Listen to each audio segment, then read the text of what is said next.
I am the Tofu Golem. Please enjoy the video. In this video, I will show how to make bone broth lamb easy method.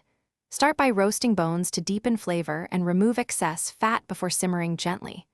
Add onion, carrot, celery, garlic, and a splash of vinegar to help draw minerals from the bones. Keep heat low and maintain a gentle simmer for many hours while skimming occasionally. Finish by cooling, straining, and refrigerating or freezing portions for easy use. Gather lamb bones, aromatics, and a clear pot for a straightforward start. Roast the bones until brown to unlock deep umami notes, then transfer to the pot. Add cold water to cover by about 2 inches and a couple tablespoons of vinegar to pull nutrients from the bones. Toss in onion, carrot, celery, garlic, and a handful of peppercorns. Simmer slowly, skimming foam, until the broth is rich and nourishing. If you're enjoying this guide, hit subscribe and like to help more people find it. Quick recommendation.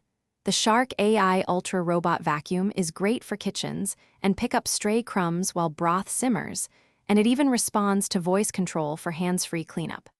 Check the description for the link and other deals, and consider this little helper for an easier cleanup routine. Now let's get back to the video. Keep the heat low and steady to protect delicate flavors and encourage gelatin release.